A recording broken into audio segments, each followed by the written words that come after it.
Assalamualaikum warahmatullahi wabarakatuh. Sore ini kajian kita adalah sirah, ya, karena momennya masih ya dalam suasana peringatan HUT RI yang ke-81. Kita akan menyampaikan sirah yang berkaitan dengan kemerdekaan. Kita perlu memberikan peringatan, ya, akan HUT RI ke-81 ini karena kemerdekaan itu adalah rahmat dari Allah SWT yang Allah berikan kepada bangsa Indonesia yang sejak awal sudah berjuang, ya, melawan penjajah.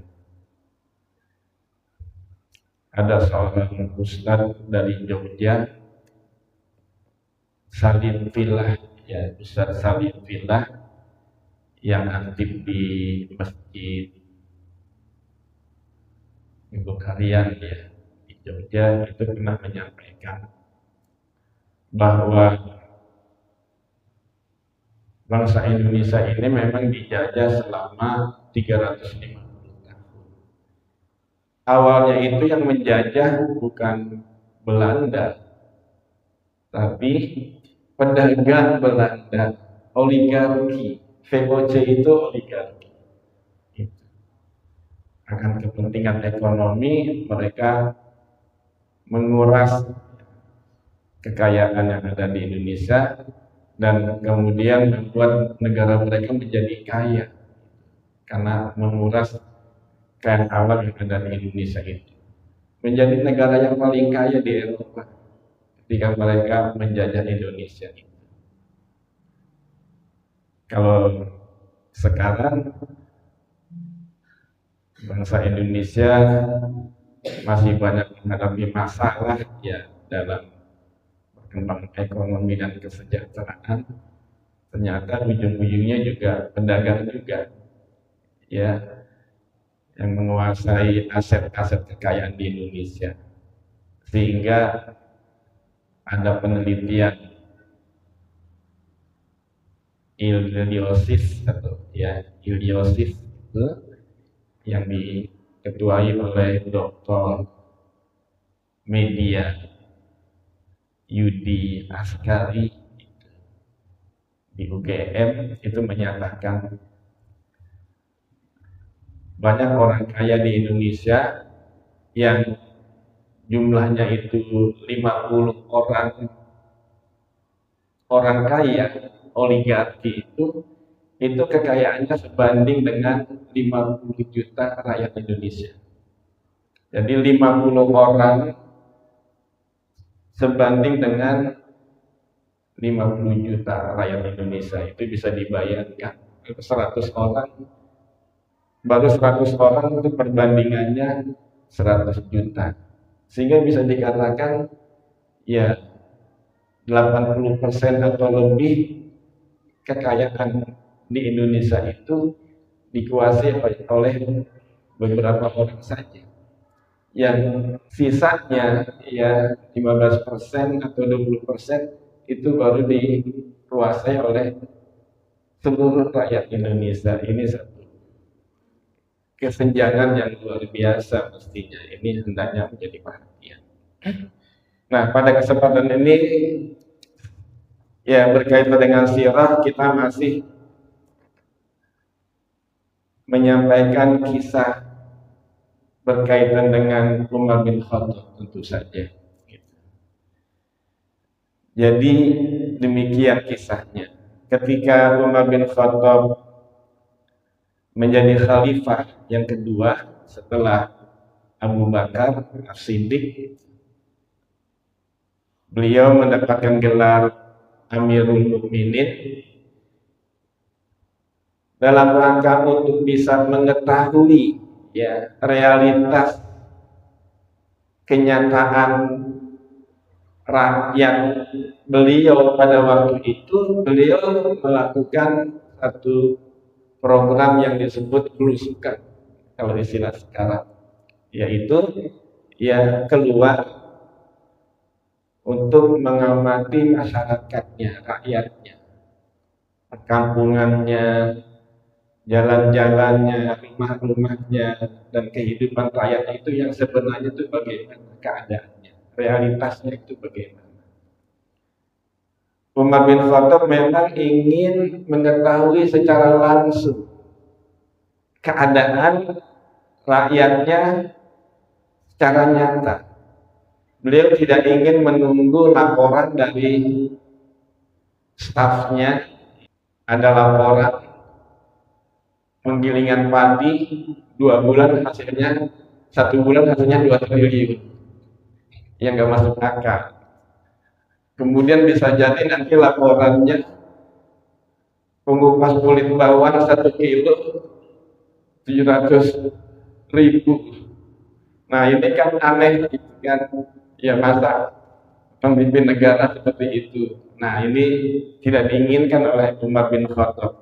Umar bin Khattab ingin melihat secara nyata agar dia bisa melakukan sesuatu yang baik, yang tepat gitu.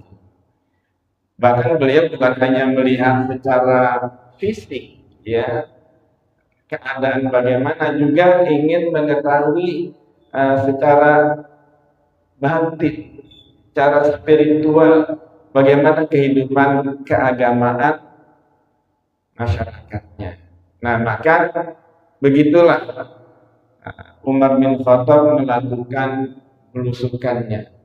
Kadang sendiri ya, kadang menyaru, menyamar, kadang ditemani oleh stafnya. Nah satu ketika beliau sendiri ya melakukan belusukan itu bahkan sampai jauh ya ke tengah padang pasir gitu. Nah ketika itu beliau bertemu dengan seorang anak gembala ya, seorang anak gembala yang berkulit hitam, yang gembalaannya rupanya cukup banyak. Sayyidina Umar bin Khattab ini tertarik, kemudian bertanyalah beliau kepada anak gembala itu, nah bagaimana kalau 1 kambingmu aku beli? Begitu ya Umar berbicara. Nah kata anak gembala ini, tidak bisa Tuan, ini kambing bukan milik saya, milik Tuan saya. Bahkan saya sendiri adalah milik Tuan saya. Artinya anak ini seorang budak, anak muda gitu.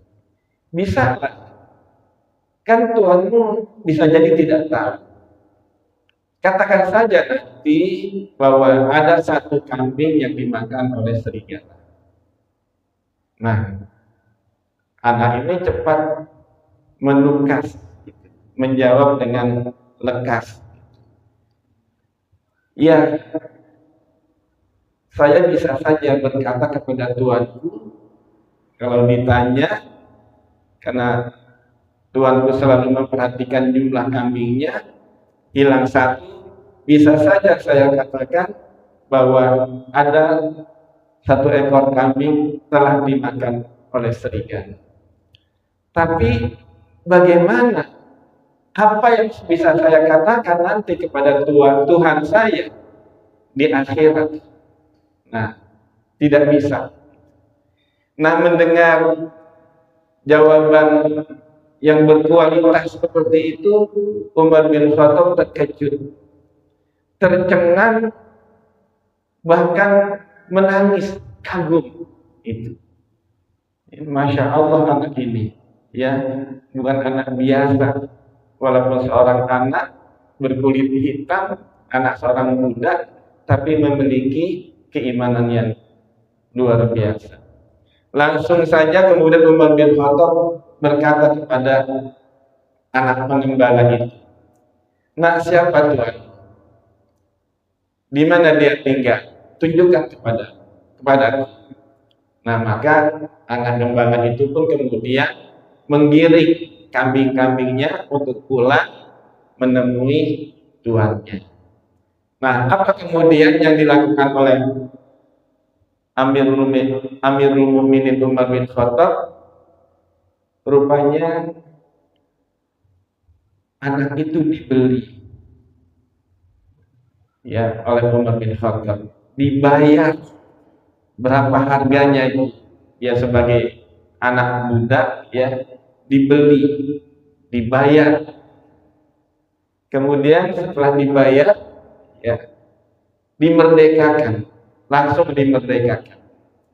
Nah, kepada anak itu Umar bin Khattab berkata, nah, perkataanmu tadi itulah yang membuat engkau merdeka dari salah satu belenggu kehidupan dunia, yaitu perbudakan. Kau menjadi anak yang merdeka. Mudah-mudahan perkataan itu juga yang bisa akan memerdekakan kamu nanti di akhirat. Nah, begitulah ya peristiwa yang kelihatannya sederhana ini, kisah yang sederhana ini, tapi ternyata mengandung suatu makna yang luar biasa. Ini tepat sekali ketika kita sampaikan dalam suasana HUT RI. Hadirin jamaah Masjid Baitur Rahim yang dirahmati Allah Subhanahu wa taala, perbudakan itu hanyalah salah satu belenggu dalam kehidupan dunia. Banyak belenggu-belenggu yang menjerat manusia dalam kehidupan di dunia ini. Bahkan ada belenggu yang bersifat siklus, yang manusia itu kalau sudah berada di dalamnya itu dia akan sulit keluar dari siklus itu. Apa itu? Pertama, kebodohan. Ini belenggu kebodohan. Kemudian dari kebodohan itu mengakibatkan kemiskinan, belenggu kemiskinan. Dari kemiskinan itu mengakibatkan keterbelakangan, belenggu keterbelakangan. Manusia itu kalau sudah berada di dalam siklus belenggu-belenggu itu akan susah keluar. Itu akan terus-menerus berada dalam lingkaran itu atau siklus itu. Apalagi ditambah dengan karakter yang buruk, ya, sifat mental yang lemah, gitu. Maka ya bisa jadi turun-menurun orang tersebut akan senantiasa berada dalam siklus belenggu itu, susah untuk keluarnya. Namun demikian, ya masih banyak belenggu-belenggu yang lain itu yang banyak membelenggu kehidupan masyarakat kita, rakyat Indonesia ini. Walaupun di tengah kemerdekaan, ya, walaupun berada dalam suasana kemerdekaan, belenggu-belenggu itu belum lepas dari kehidupan rakyat Indonesia. Banyak sekali ya belenggu berupa susah mencari kerja, belenggu dililit hutang, ya, belenggu-belenggu yang lain ya terjerat, jatuh ya dalam kemiskinan karena judi online. Itu semua adalah belenggu-belenggu yang menjerat kehidupan masyarakat kita. Banyak lagi ya hal-hal yang menjadi belenggu kehidupan. Nah, berkaitan dengan ini, tentu kita sebagai seorang mukmin, ya seorang muslim, ingin mencari kunci yang bisa melepaskan kita, masyarakat kita, dari belenggu yang menjerat itu. Nah, rupanya tentu saja ada. Ya, nah, saya ingin menyampaikan hal itu, kunci-kunci yang bisa melepas manusia dari belenggu-belenggu yang menjadi siklus yang sangat susah keluar kalau sudah terkena dengan siklus belenggu itu. Nah, dalam hal ini ingin saya bacakan satu ayat yang mudah-mudahan ini menjadi kunci, ya, menjadi obat, ya, yang bisa membawa manusia keluar dari belenggu, untuk memutus belenggu-belenggu itu satu persatu. Harus diputus itu, ya, harus dilepas. A'udzubillahi minasyaitonirrajim. Bismillahirrahmanirrahim. Ya ayyuhalladzina amanu idza qila lakum tafassahu fil majalisi fafsahu yafsahillahu lakum wa idza qila ansuzu fansuzu yarfa'illahu alladzina amanu minkum walladzina utul ilma darajat wallahu bima ta'maluna khabir. Wahai orang-orang yang beriman, jika dikatakan kepada kalian tafassahu fil majalis, berlapang-lapanglah di dalam majelis, fafsah, laksanakanlah, yafsahillahu lakum, kalau kau lakukan, kau laksanakan, memberikan kelapangan kepada jamaah yang lain, maka kau akan dilapangkan oleh Allah Subhanahu wa taala. Wa idza qila ansuzu fansuzu, apabila kalian dikatakan berdirilah, maka berdirilah. Yarfa'illahu alladzina amanu minkum walladzina utul ilma darajat wallahu bima ta'maluna khabir. Kuncinya itu ada di yarfa'illahu alladzina amanu minkum. Allah meninggikan, Allah memuliakan orang-orang yang beriman di antara kamu. Ini kunci untuk melepas belenggu akhirat. Itu. Yarfa'illahu alladzina amanu minkum. Allah akan mengangkat derajat, akan memuliakan orang-orang yang beriman di antara kamu.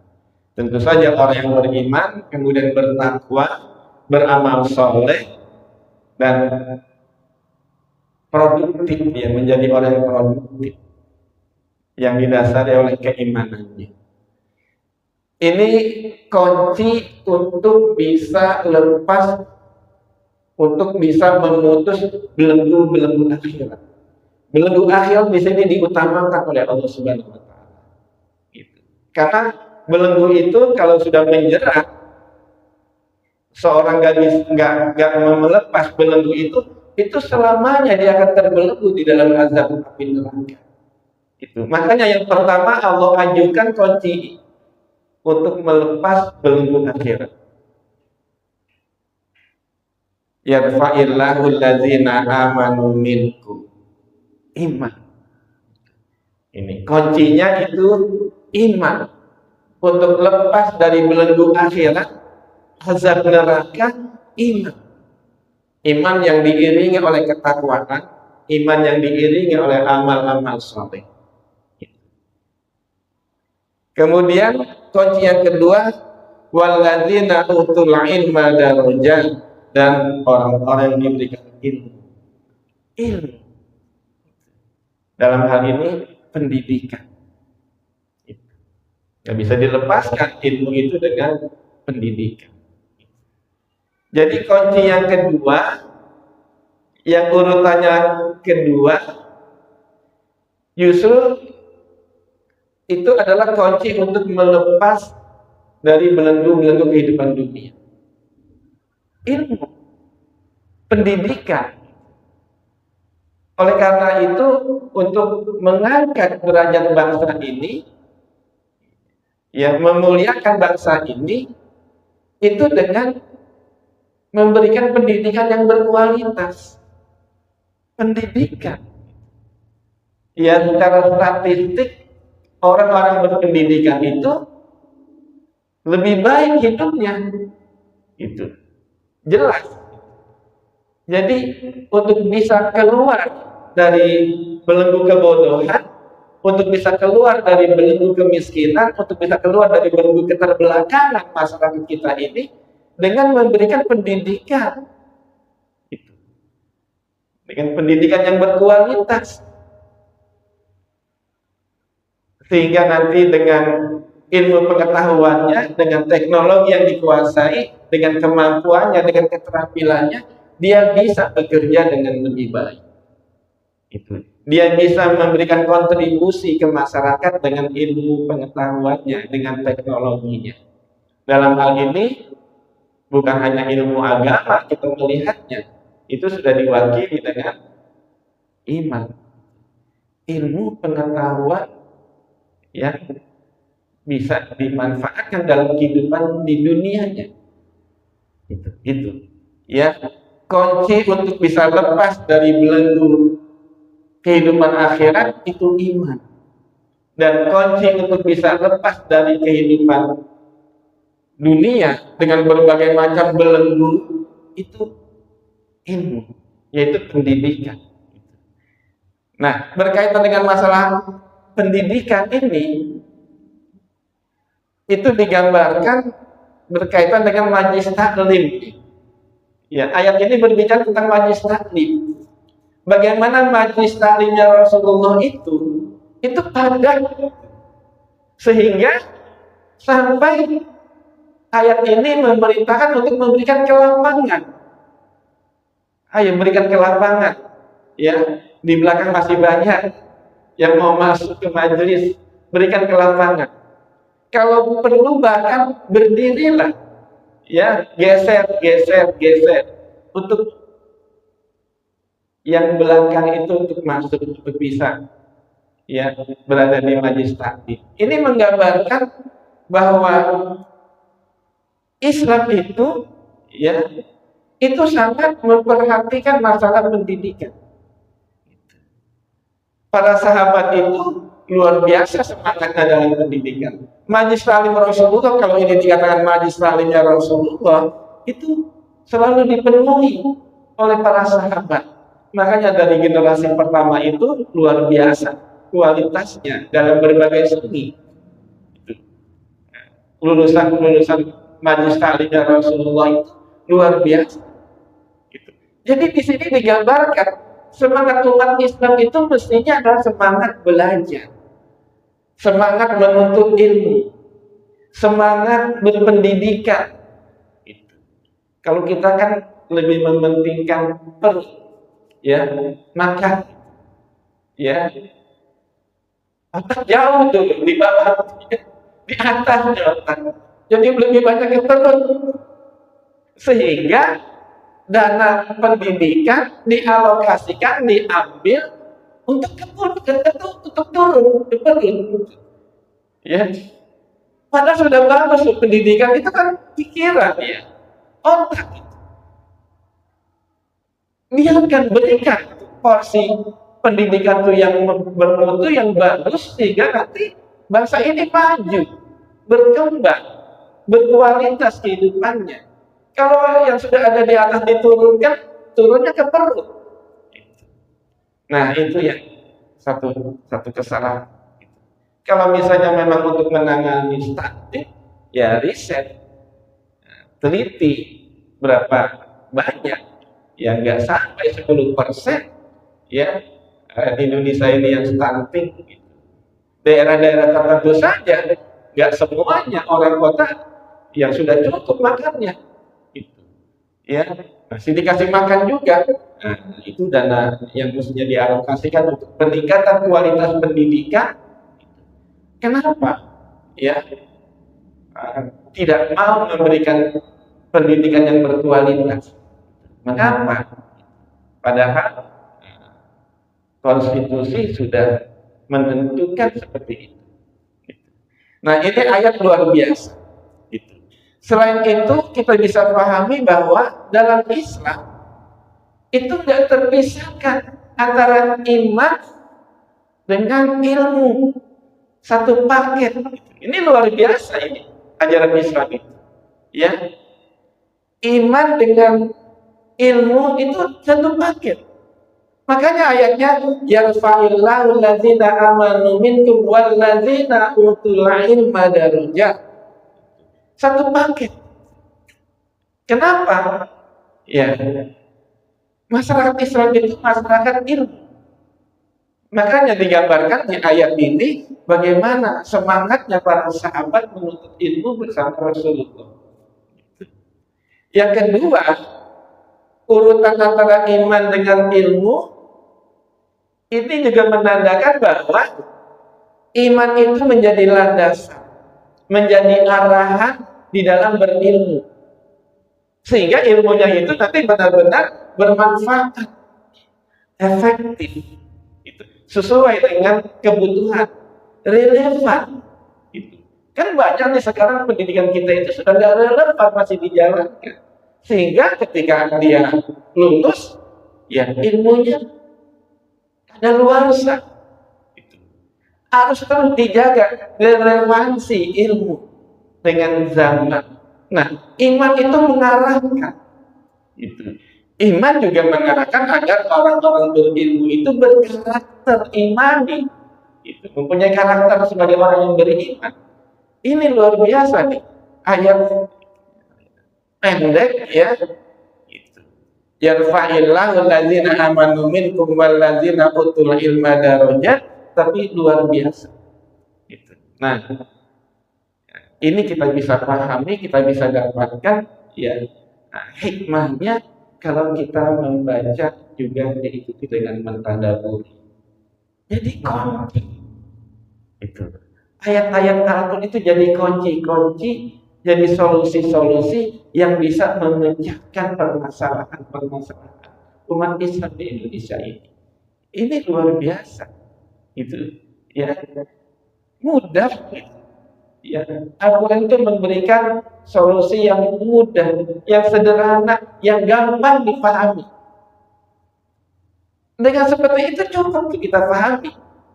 Itu paket iman dengan ilmu, iman dengan pendidikan. Ini jelas sekali sebagai satu paket yang tidak terpisahkan.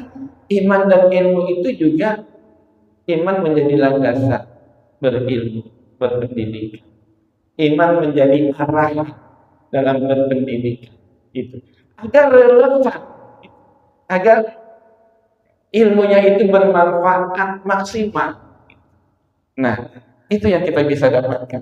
Itu dari ayat yang pendek ini. Bagian dari ayat yang pendek ini.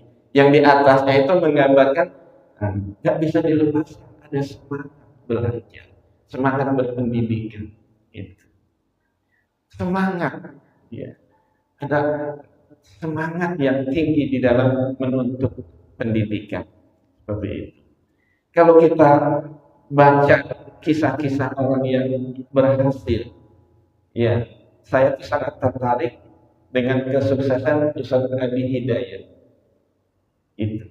Ustadz Adi Hidayat itu bukan dari keluarga yang mampu, yang sangat sederhana. Karena semangat beliau sendiri didukung oleh semangat ibunya, ibunya itu sampai mengurangi makan agar bisa membiayai pendidikan Adi Hidayat. Mengurangi makan. Ketika dia nggak bisa makan nasi, dia makan pisang satu. Itu. Jadi luar biasa kesungguhannya untuk membela anaknya biar pendidikannya bagus. Jadi makan itu justru dikalahkan. Itu. Ya. Makan dikalahkan, ditarik untuk pendidikan, untuk otak dan pikiran. Bukan otak dan pikiran ditarik ke perut. Apa yang mestinya untuk perut dikurangi untuk ke otak. Jadi ke atas gitu, jangan ke bawah. Gitu. Kita juga perlu seperti itu. Selalu tuh ada orang-orang yang sederhana kemudian sukses dalam pendidikan, ada yang istimewa yang dijalankan. Ini banyak sekali. Ya, kalau kita lihat perhatikan mahasiswa yang berhasil dari daerah-daerah yang kurang mampu, orang tua yang kurang mampu, itu dia mengurangi makannya. Bisa jadi ya 2 kali makan yang semestinya 3 kali. Makan paginya agak siang, makan siangnya agak sore, seperti itu. Itu bisa, cukup. Ya, maka jadi 2 kali, biar naik ke otak. Biaya pendidikannya itu jadi biaya pendidikan, bukan jadi biaya makan. Biaya makan itu dikurangi. Apalagi banyak bangsa Indonesia ini justru biaya-biaya yang bukan untuk pendidikan, bahkan bisa menjadi penyakit, ya dibela-belain. Untuk pendidikan anaknya dikurangi dengan rokok, jajan dan sebagainya. Nah itu ya belum berorientasi untuk kemajuan masa depan anaknya. Jadi memang untuk pendidikan itu harus serius, harus dibela benar-benar, nggak boleh asal-asal saja. Ini hal yang penting ya berkaitan dengan memperingati hari kemerdekaan. Bagaimana nih biar bangsa Indonesia itu merdeka, lepas dari belenggu-belenggu yang menjerat kehidupannya. Terutama itu saya tekankan itu siklus, ya lingkaran yang kalau sudah dia terjerat terbelenggu dengan lingkaran itu susah keluar. Ya, keturunannya itu akan senantiasa berada dalam lingkaran kebodohan, kemiskinan, keterbelakangan, begitu kan? Anaknya akan begitu, cucunya akan begitu. Makanya harus ada yang memutuskan belenggu-belenggu itu agar bisa keluar dari siklus kebodohan, kemiskinan, dan keterbelakangan. Ini yang banyak menjerat bangsa Indonesia. Ini yang menjadi hal yang penting ya buat kita masyarakat Indonesia agar bisa ya lepas dari berbagai belenggu. Itu menjadi penjajah yang membuat kita terus terpuruk di bangsa Indonesia ini. Karena ya belum berorientasi pada masa depan untuk kemajuan itu. Kalau begini caranya, 2045 Indonesia emas sulit. Ya, sulit. Apalagi ketika ya bonus demografi itu jadi beban masalahnya, bukan malah menguntungkan. Ya kalau nggak ada pekerjaan, pengangguran justru menjadi satu ancaman. Nah, ini yang perlu saya sampaikan berkaitan dengan memperingati HUT RI ke-81. Sudah cukup banyak usia kemerdekaan kita. 81 itu bukan masih muda lagi, ya mestinya sudah ya mulai maju. Ya untuk bisa maju itu 2, ya iman dan pendidikan. Ada pengetahuan yang tinggi, kemampuan yang tinggi, penguasaan yang tinggi, diikuti dengan moral yang tinggi. Iman itu akan membawa moral yang tinggi. Ini akan membawa kemajuan. Sederhana, cuma 2, iman dan pendidikan. Itu.